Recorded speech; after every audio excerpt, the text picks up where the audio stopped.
Tears of the Kingdom creates a super interesting world that's just amazing to explore. Exploring the game kind of just goes like, oh, here's a kind of cool quest I want to do. This seems pretty cool. And hey, I just have to go right over here. Oh, there's a Korok here. Let me just take him home real quick. I kind of want to expand my inventory. Oh, a shrine. I should probably go do that first because those are kind of important. All right, just finished the shrine. Now wait. There's so many more shrines around here. I should probably do these first. Wait, what was I doing? Oh, wait, yeah, I had that quest, huh? Wait, what's that? And then it's just 4 more hours of me just wandering around. I mean, I'm having a great time. I'm just not getting anything done, but whatever. Anyway, this fun to explore world is filled with a bunch of different cities that are just really fun to get to know. My question is though, what do these cities actually do? Like, what goes on in them and how do they actually function as real cities? I'll be looking at these places from a post-game perspective, so if you just started the game, like the towns might look a little bit different and I kind of might spoil the story a little bit, but I think that's all I really need for the intro, so let's just get into it. So, RTO Village is home to the bird people of the Zelda world, which are called the RTO. Nice, pretty creative village name, guys. While all the residents of this town can fly, they make it pretty friendly to tourists and have bridges and stairs so this place is actually walkable. You can actually see all the bird people using the walkways and stuff, and like, I would fly if, I could. I don't know why they're walking everywhere, but it's kind of cool that they do that. The leader of this village is this Teba guy, and honestly, he's kinda a horrible father. Just like, he lets his son go and fight this demon ice dragon thing. Like, what are we doing here? Bad father aside, it's kinda hard to tell how this village actually functions. Like, this person here has a job selling clothes to tourists, but do enough tourists come to this village to actually make this job worth even doing? I would guess that not many people come and visit this place because the fucking bridge is broken to get here, but what do I know? I remember when I was doing the main quest for this game that there were some RTO out there trying to get mushrooms to support the village, so they do have enough food to survive at least, but outside of that, I don't think the village would be able to support a large population of these bird people. I think if this were real life, the game actually shows how many people this place could support because there's not a lot of residents in this place. So while this place does look kind of cool, it kind of sucks as a real life city. Goron City is where the Gorons live, and let me just say, this is another genius name from these guys. And spoiler alert, it doesn't end here.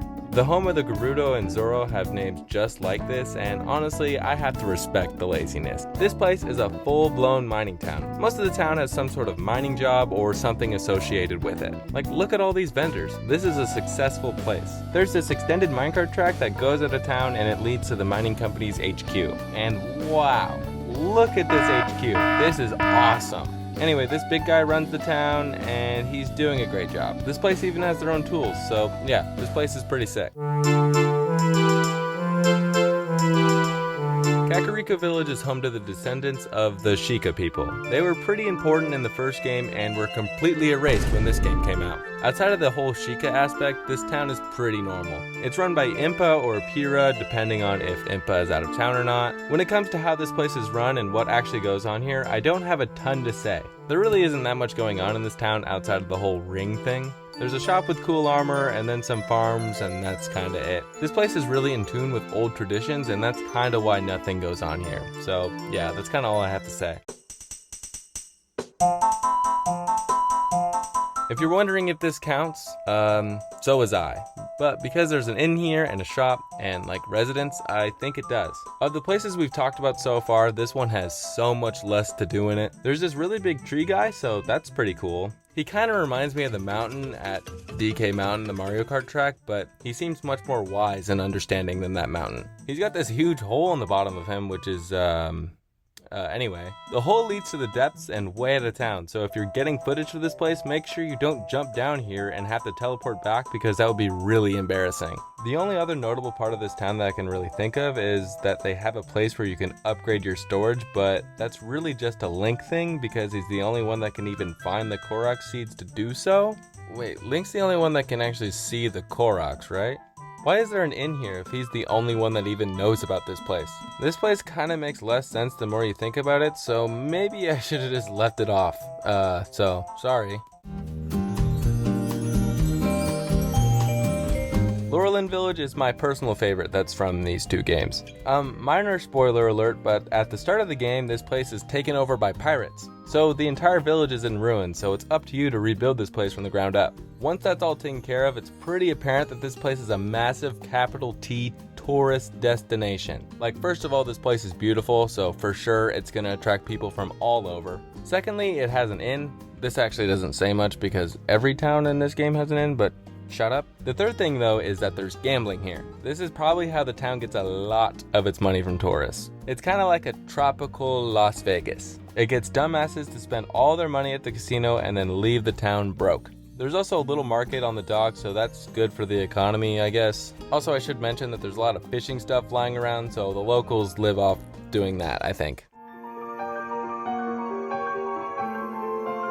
I really don't know how much I can say about Zoros Domain. It's not like I have like an NDA or something, it's just the fish people live here and that's kind of it. They really love water, so this place is pretty wet everywhere. The ruler of this place is called a king, and there's also a prince, so they seem to have some sort of monarchy going on here, even though there's also a king of Hyrule.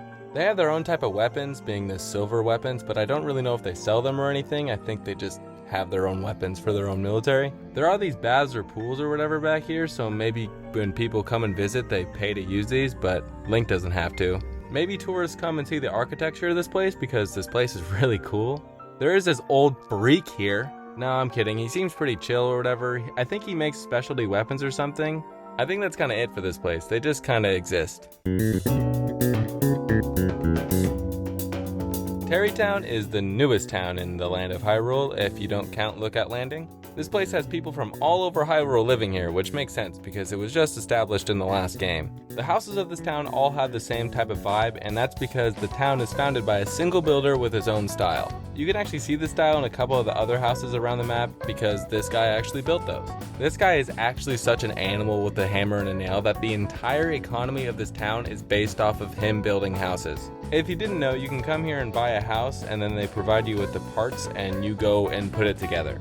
Just a little side note here, but it's insane how the building style of these houses they made for the last game work perfectly so you can build your own version in this game. That's either crazy thinking ahead or just like stupid luck, but either way it's pretty cool. But yeah, this whole thing makes Tarrytown pretty successful, and I haven't even mentioned the little shop or the place where you can get your items unfused. That's just kind of how impressive Tarrytown is.